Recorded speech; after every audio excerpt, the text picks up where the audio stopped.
सभी को राधे राधे, जय श्रीमन नारायण। आपके अपने YouTube चैनल प्रेम भक्ति में फिर से एक बार स्वागत है। और इसी के साथ आज हम सुनेंगे जेठ मास महात्म अध्याय 5। इसी के साथ मैं आपसे एक नम्र निवेदन करती हूँ, यदि आप मेरे चैनल पर नए हैं तो प्लीज़ चैनल को सब्सक्राइब लाइक करना ना भूलें। तो चलिए आगे की कथा हम कंटिन्यू करते हैं। रंभा व्रत वर्णन महात्म। ऋषि कहने लगे कि हे स्कंद जी, स्त्रियां सौभाग्य के लिए ज्येष्ठ मास में कौन सा व्रत करें और क्या दान करें, सो आप कृपया करके बताइए। स्कंद जी बोले कि किसी समय कैलाश पर्वत पर भगवान शिव जी सुख से बैठे थे। तब पार्वती जी हाथ जोड़कर प्रणाम करके शिव जी से कहने लगी कि हे शिव, हे शंभु, हे जगन्नाथ, हे सर्वज्ञ, हे सुखदाता, हे उमापति, मेरे समान ऐश्वर्य सुख सौभाग्य जिस उपाय के द्वारा मिलता हो वह कृपया करके बताइए, और अजर अमर हो उसका सुहाग वह किस व्रत से संभव हो, कृपा करके बताइए। एक समय जप और तप से गर्वित होकर सावित्री ने अपने स्वामी का गृह त्याग और समस्त लोकों को श्राप दिया, और वह ब्रह्मा जी से कहने लगी कि हे निर्जन, बकरी के गले के बिना दूध और निरसत स्तनों के समान तू पापों का त्याग कर। इस प्रकार सावित्री के वचनों को सुनकर ब्रह्मा जी का कोप के मारे लाल मुख हो गया और कहने लगे कि हे मूढ़, तू पृथ्वी पर वृक्ष योनि में होकर वास कर। जब देवताओं ने प्रार्थना की तब सावित्री ने उसके श्राप से उसे उद्धार दिया। पार्वती जी कहने लगी कि हे कृपा सिंधु, यदि मेरे पास अनुग्रह करे तो उस उपाय को कहिए, क्योंकि स्वर्ग लोक में महेंद्र तथा प्रजापति का भी नाश कहाँ है, तो कृपया करके यह उपाय बताइए। इतनी वार्ता सुनकर शिव जी बोले कि हे रानी, इस संसार में जितने भी दृश्यमान पदार्थ है उन सब का नाश होना निश्चय है। फिर भी तुम्हारी भक्ति के वंशीभूत होकर मैं यह उपाय कहता हूँ। हे भद्र सुनो, ज्येष्ठ मास के शुक्ल पक्ष की तृतीया को स्नान करने का यह नियम तत्पर रहकर यत्न पूर्वक श्रेष्ठ रंभा व्रत को करना चाहिए। इस व्रत को करने से सभी सुख सुविधाएं प्राप्त होती है। पार्वती जी कहने लगी कि हे प्रभु, यह रंभा कौन है, रंभा का व्रत कैसे किया जाता है। शिव जी कहने लगे कि हे वन रानी, जब ब्रह्मा जी के श्राप से सावित्री वृक्ष हो गई तब यह रंभा केदली और कपूर जन्नी नाम से प्रसिद्ध हुई, और तब क्रोध से संतप्त होकर सावित्री अपने पिता के आदेश से ज्येष्ठ मास में स्नान और दान 5 वर्ष तक किया। तब ब्रह्मा जी प्रसन्न हो गए और ज्येष्ठ शुक्ल तृतीया को सावित्री के सामने प्रकट होकर ब्रह्मा जी ने पृथ्वी के बहुत से दुर्लभ वरदान दिए, उन्हें सुनो। ब्रह्मा जी ने सावित्री से कहा कि हे शुभे, तुम संसार के कल्याण के लिए अंश में रंभा यानी कि केला हो जाओ। ज्येष्ठ मास में तुम्हारी ज्येष्ठन पूजा करेगी, उसका सौभाग्य सुख अक्षय हो जाएगा। ऐसा कहकर ब्रह्मा जी सावित्री के साथ सत्यलोक को चले गए। ऐसा वरदान सुनकर सावित्री बहुत ही खुश हुई, इसीलिए ज्येष्ठ के मास में रंभा यानी कि केले के वृक्ष का पूजा जरूर करना चाहिए। शिव जी कहने लगे कि यह सावित्री के श्राप की कथा तुमसे कही, अब संपेक्ष में रंभा व्रत की विधि तुमसे कहता हूँ। ज्येष्ठ मास की तृतीया के दिन बाग या अपने घर में केले का वृक्ष लगाकर पंचामृत, गंध, पुष्प, माला और कपूर पवित्र शीतल खुशबू से वासित जल से प्रतिदिन वृक्ष का सिंचन करें। सुंदर वन को बनाकर उसके मध्य में कलश स्थापित करें और मंत्रों का उच्चारण करें, पूजा करें, नैवेद्य अर्पण करें, पुष्प अर्पण करें, चंदन और वस्त्र अर्पण करें और स्वयं एक समय भोजन करें, गीत गाएं, वाद्य करें, कथा श्रवण करें, कीर्तन करें और देवताओं के सामने जागरण करें। इसी प्रकार केदली वन में बैठकर पूजा करे। समस्त कामनाओं वाले मनुष्य इस प्रकार इस मास को करे। जब एक मास पूर्ण हो जाए तो आचार्य को बहुत सा धन देकर गैया दान करे। वो गैया दान करे जो दूध देती हो। यथाशक्ति हवन कराएं, ब्राह्मण को दक्षिणा दे और अपनी शक्ति के अनुसार शर्करा युक्त खीर बनाकर ब्राह्मण को भोजन कराएं।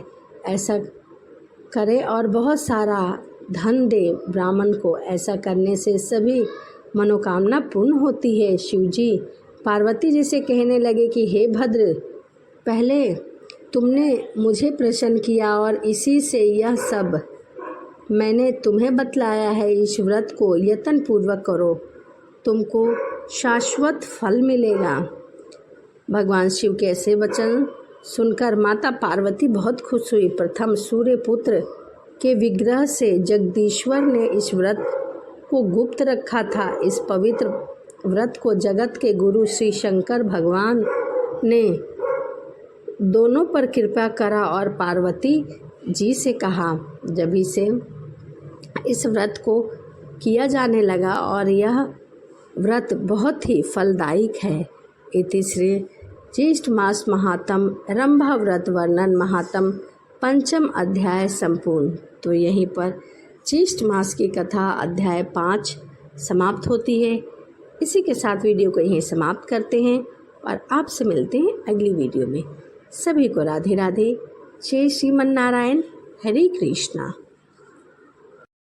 सभी को राधे राधे, जय श्रीमन नारायण। एक बार फिर से आपके अपने YouTube चैनल प्रेम भक्ति में स्वागत है और इसी के साथ आज हम सुनेंगे ज्येष्ठ मास महात्म अध्याय 6 रंभा व्रत का वर्णन महात्म। तो आइए मन में श्री हरि और माता लक्ष्मी का ध्यान करते हुए आगे की कथा सुनते हैं।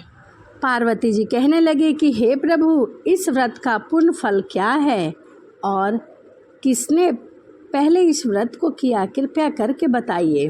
तब शिवजी ने कहा, त्रेता युग के पूर्ण होने पर किसी जगह दुर्जित नाम का एक ब्राह्मण रहता था। वह ब्राह्मण बहुत ही पूजा पाठ करता था। वह ब्राह्मणों के कुल में पूजनीय था, धनी और अनेक बंधुओं से युक्त था, परंतु संतानहीन होने से दुखी होकर महान नियम में स्थित होकर अनेक व्रत तथा दान किया करता था। इस प्रकार व्रत आदि करते हुए बहुत समय के पश्चात उसको एक मनोहर और बहुत ही सुंदर कन्या उत्पन्न हुई। वह कन्या बहुत ही सुंदर थी और सभी कलाओं में पूर्ण थी।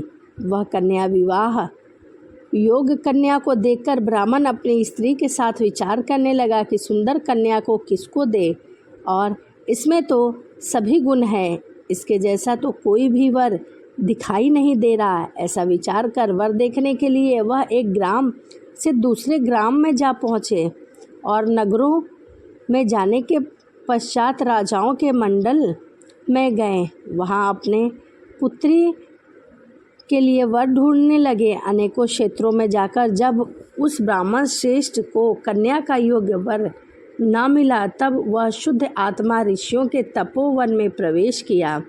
फिर वह कौशिक ऋषि के आश्रम में गए। एक श्रेष्ठ ब्राह्मण को देखा। उसका नाम शिव शर्मा था और उसके माता पिता नहीं थे।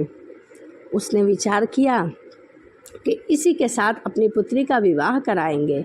उसका दूसरा प्रसिद्ध नाम रूप राशि था। समस्त भूमंडल में उसके जैसा रूपवान कोई नहीं था। इसी कारण से ऋषियों ने उसका नाम रूप राशि रख दिया था। दुर्जित ने उन ऋषियों के पास जाकर अपना आक्षेप प्रकट किया, आने का कारण बताया।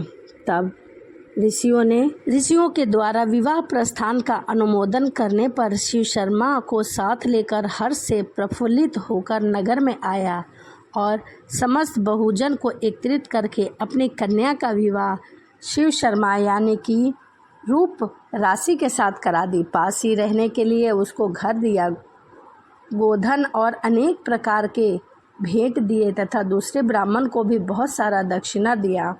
शिव शर्मा सहित सुशीला और गुणवंती के साथ जनित अपूर्ण सुख का आनंद करने लगे। शिव शर्मा बहुत ही सुंदर और सुशील लड़का था।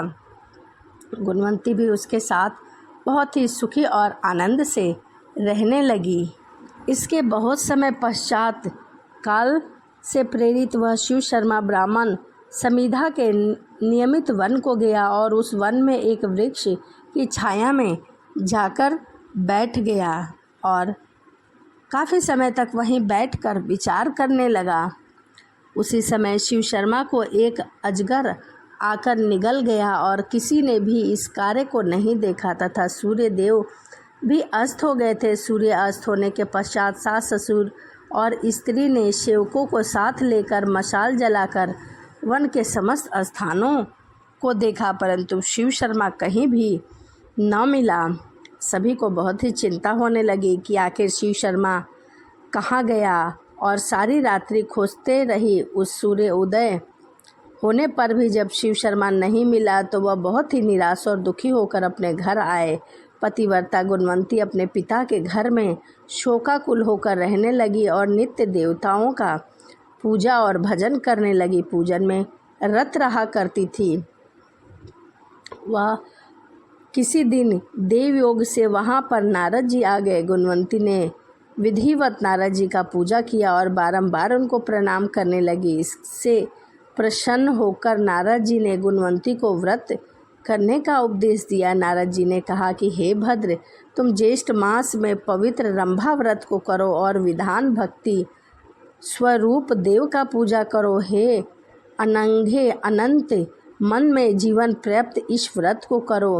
हे ब्राह्मण, नारद जी बोले कि तुम इस व्रत के प्रभाव से पति रूप में पाकर अस्थाई पद को प्राप्त होगी। इस प्रकार नारद जी के उपदेश से वनवासिनी गुणवंती ने कदली लीवन लगाया और रंभा व्रत का करने लगी। नारद जी के कथा के अनुसार समस्त कर्म को किया और इस प्रकार बहुत समय बीत जाने पर वृद्ध अवस्था को प्राप्त हो गई तथा उसी वन में मृत्यु होने पर विमान में बैठकर स्वर्गलोक को गई और बहुत ही जन्मांतर में उस व्रत के पुण्य राशि से भगवान विष्णु की वल्लभा तुलसी हुई। विष्णु भगवान को तुलसी से अधिक और कोई भी वस्तु प्रिय नहीं है।